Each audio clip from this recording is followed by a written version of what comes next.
আজ শুক্রবার। আজকে ছুটির দিন যেহেতু, তাই আজ আমার অফিস ছুটি। তাই বিকেলের দিকে বাসার সামনে বারান্দায় বসে আছি। আসলে বাইরে একটু হাঁটবো, সেই উপায় আজ নেই, কারণ আজ বৃষ্টি হচ্ছে। বর্ষাকাল শুরু হয়ে গেছে, তার সাথে সাথে বৃষ্টিও শুরু হয়ে গেছে।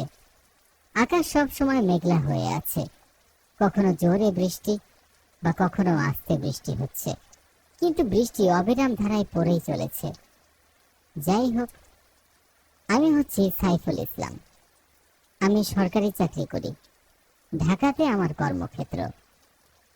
আর আমার বাসা টাঙ্গাইল জেলার একটি গ্রামে। ঢাকায় একটি বাসায় আমরা 3 বন্ধু ভাড়া থাকি। এখন আমি বাসায় একাই আছি। আমার বাকি 2 বন্ধু বৃষ্টির মধ্যেও আজ সকালে একটা কাজে অন্য একটা কোথাও গিয়েছে। ওরা রাতে আবার বাসায় আসবে। আর আজ আমি বাসায় সারাদিন অলস সময় কাটাচ্ছি। কখনো উপন্যাস পড়ি, তো আবার কখনো বৃষ্টি পড়া দেখি। বিকেল হওয়ার পর যখন আমার ভালো লাগছে না, তখন আমি বারান্দায় একটা চেয়ার টেনে বসে আছি। বলে রাখা ভালো, আমি যেখানে থাকি সেই জায়গাটা একেবারে নিরিবিলি। মানুষের কোলাহল তেমন একটা নেই। চারিদিকে গাছপালা আছে, পুকুরও আছে, বলতে গেলে কিছুটা গ্রামের মতো। আমি আসলে এমন একটা জায়গায় পছন্দ করি। যাই হোক, বারান্দায় বসে বসে বাইরের দিকে তাকিয়ে বাইরের দৃশ্যটা দেখছি। হঠাৎ বাড়ির দরজায় কারো ধাক্কার আওয়াজ পেলাম।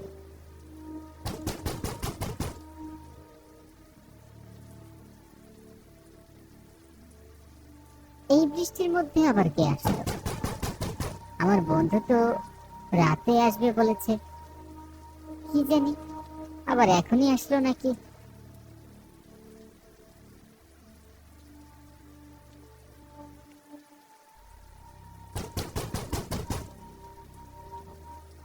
তারপর একটা ছাতা নিয়ে দরজার কাছে গিয়ে দরজা খুলে দেখি একটা মধ্যবয়সী লোক দাঁড়িয়ে আছে। আর লোকটির পুরো শরীরে একটি ময়লা চাদর দিয়ে ঢাকা রয়েছে, শুধু মুখটা দেখা যাচ্ছে। কে আপনি? কি চাই আপনার? সাহেব, আমি মারা গেছি, আমাকে কবর দেওয়ার মানুষ নেই, আপনি কি আমাকে একটু কবর দিতে পারবেন? আপনি কি পাগল নাকি? আপনি মারা গেছেন, আবার আপনি আমার কাছে এসে আপনার কবর দিতে বলছেন? এটা কেমন কথা হলো ভাই? সাহেব, আমি সত্যিই বেঁচে নেই, এটা আমার আসল দেহ নয়। কি বলছো এসব? তাহলে এখন আমার সামনে এটা তুমি দাঁড়িয়ে নেই তো কে দাঁড়িয়ে আছে? আমি এখন একটা আত্মা আপনার সামনে দাঁড়িয়ে আছি সাহেব।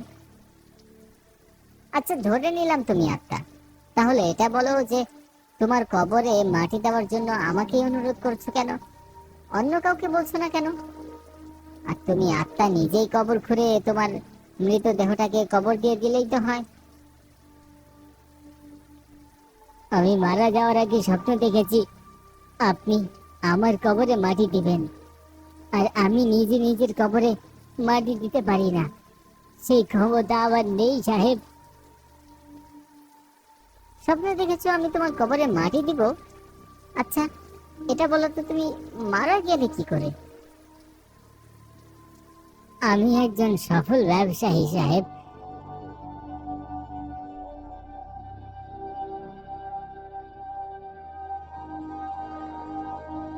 গত রাতে ফল বিক্রি করে আমি বাসায় ফিরছিলাম, তখন 3 জন সন্ত্রাসী আমার পথ আটকে আমার শ্বাসরোধ করে আমাকে হত্যা করে। আর তারপর আমার টাকাগুলো সব নিয়ে আমাকে একটা কবরস্থানে নিয়ে গিয়ে কবর খুঁড়ে আমাকে সেই কবরের মধ্যে ফেলে দেয়।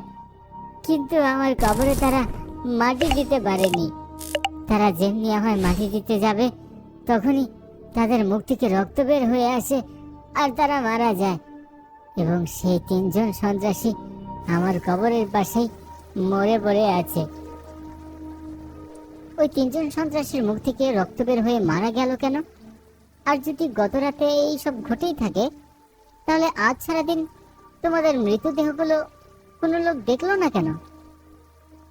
ওই 3 সন্ত্রাসী লোক কেন মারা গেল এটা আমি জানি না সাহেব। হতে পারে খোদাই তাদের পাপের শাস্তি দিয়ে তাদেরকে শিক্ষা দেওয়ার চেষ্টা করেছে। আর সাহেব, ওই কবরস্থান খুবই নির্জন জায়গা। কেউ মারা গেলে লোকজন সেখানে শুধু মৃত ব্যক্তিটিকে কবর দিতেই যায়। তাছাড়া ওই জায়গায় দিন বা রাতে কোনো সময় কেউই যায় না। তাই কেউ জানে না যে আমার লাশ সন্ত্রাসীদের কারণে ওখানেই পড়ে আছে। তোমার কথা আমার বিশ্বাস হচ্ছে না। এমনটা তো কখনোই সম্ভব না। তুমি আমার সাথে মজা করছো, তাই না? না সাহেব, মজা নয়। আমার সাথে কবরস্থানে চলুন, তাহলে সব কিছু আপনি বুঝতে পারবেন। এই বৃষ্টির মধ্যে তোমার সাথে আবার কবরস্থানে যাব? পাগল হয়ে গেলে নাকি? হ্যাঁ, আর তোমার কথা তো আমার বিশ্বাসই হচ্ছে না। সাহেব, একবার চলুন। আপনি গিয়ে শুধু আমার কবরে একটু মাটি দিবেন, তারপর চলে আসবেন। আপনার কোনো ক্ষতি হবে না। কবরস্থান বেশি দূরে নয়, যেতে খুব একটা সময়ও লাগবে না। তারপর লোকটির জোরাজুরিতে রাজি হয়ে গেলাম। আসলে আমারও একটু কৌতূহল যাচ্ছে, এটা ভেবে যে লোকটি এতক্ষণ আমায় এসব কি বলছে, এগুলো বলার মানে কি।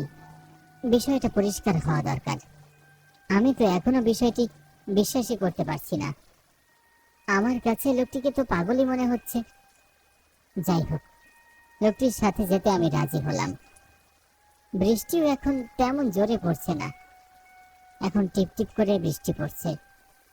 এবার আমি লোকটির সাথে চলা শুরু করলাম। লোকটি সামনে হাঁটছে আর আমি লোকটিকে অনুসরণ করে পিছু পিছু হাঁটছি।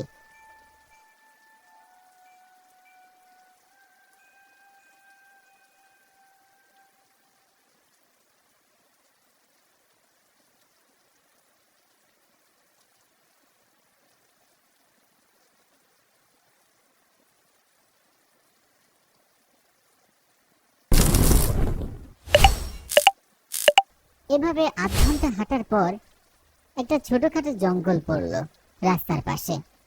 লোকটি সেই দিকে গেল।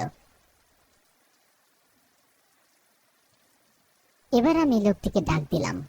জঙ্গলের দিকে সে কেন যাচ্ছে? কিন্তু লোকটি আমার কথার কোনো উত্তর দিল না। আর কি, আমিও গেলাম লোকটির পিছু পিছু জঙ্গলের মধ্যে।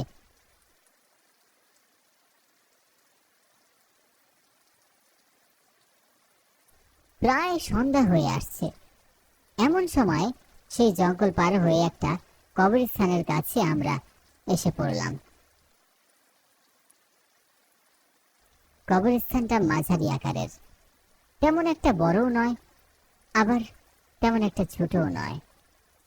আর কবরস্থানের চারদিকে শুধু কবর আর কবর, এবং সেখানে শুয়ে আছে কত মৃতদেহ। এটা ভাবলেই গায়ের লোম যেন দাঁড়িয়ে যাচ্ছে। আমি এবার মনে সাহস সঞ্চয় করলাম এবং এটা ভেবে অবাক হলাম যে আমার থাকার জায়গা থেকে এত কাছাকাছি এখানে এমন নির্জন জায়গায় কবরস্থান আছে, সত্যি আমার জানাই ছিল না। অনেকদিন হলো এই এলাকায় বাসা ভাড়া নিয়েছি, কিন্তু এর আগে এই কবরস্থানের কথা তো শুনিনি। আসা তো দূরেরই কথা। যাই হোক, এবার লোকটির পিছু পিছু কবরস্থানের আরো ভিতরে গিয়ে দেখলাম 3টা মৃতদেহ পড়ে আছে, আর তার পাশে একটা বড় খোঁড়া আছে, কিন্তু কবরে কোনো মাটি দেওয়া হয়নি। কবরের পাশে মাটি জড়ো হয়ে আছে, আর কাছে একটা কোদাল। আমি এবার এটা দেখে ভয় পাওয়ার থেকে অনেক বেশি অবাক হলাম যে লোকটি তার মানে আমায় সব সত্যি কথা বলেছিল। এই 3 ব্যক্তি তাহলে লোকটিকে খুন করেছে, আর তারপর তাদের মুখ থেকে রক্ত পড়ে তারা 3 জনও মারা গিয়েছে।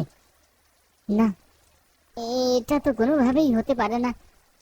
এটা কি করে সম্ভব? তারপর সামনে তাকিয়ে দেখি লোকটিকে মাটি দেওয়া হয়নি।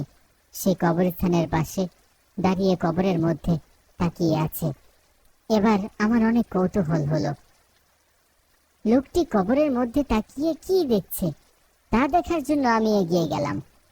এগিয়ে গিয়ে লোকটির পাশে দাঁড়িয়ে কবরের দিকে তাকিয়ে যা দেখলাম, এতে আমার কৌতূহল যে এভাবে মিটবে আমি কখনো ভাবতেও পারিনি। আমি কবরের দিকে তাকানোর পর দেখলাম যে লোকটির সাথে আমি একটু আগে কথা বললাম, যাকে পাগল ভাবলাম, সে এখন আমার পাশে দাঁড়িয়ে আছে। আর সেই লোকটি কিনা কবরের মধ্যে শুয়ে আছে। লোকটির চোখ একেবারে বন্ধ। লোকটিকে দেখেই বোঝা যাচ্ছে যে প্রাণহীন একটা দেহ কবরে শুয়ে আছে। আর এটা দেখে আমার ভয় হওয়ার থেকে প্রচন্ড অবাক হলাম। আর আমি যেন বাকরুদ্ধ হয়ে গেলাম। আমার মুখে যেন কোনো কথা নেই। কবরের মধ্যে থাকা ব্যক্তি আর আমার পাশে যে আছে, যার সাথে কিছুক্ষণ আগেও আমি কথা বললাম, তারা দুজন দেখতে হুবহু একই রকম। এটা কি করে হতে পারে? আর আমার পাশে যে আছে, তাহলে সে কে? এবার আমি আমার পাশে দাঁড়িয়ে থাকা সেই লোকটির দিকে তাকালাম। তাকিয়ে দেখি সে নেই, একেবারে উধাও। চারিদিকে তাকিয়ে দেখি লোকটি কোথাও নেই। পুরো কবরস্থানে শুধু আমি একা দাঁড়িয়ে আছি। এবার আমার একটু ভয় ভয় করতে লাগলো। ভয়ে আমি কৌতূহল বশত আবার কবরের মধ্যে তাকালাম। তাকিয়ে দেখি লোকটির মৃতদেহ এবার আমার দিকে চোখ খুলে তাকিয়ে আছে এবং আমাকে বলে, সাহেব, আর দেরি করবেন না, জলদি কোদাল দিয়ে আমাকে কবর দিয়ে দিন।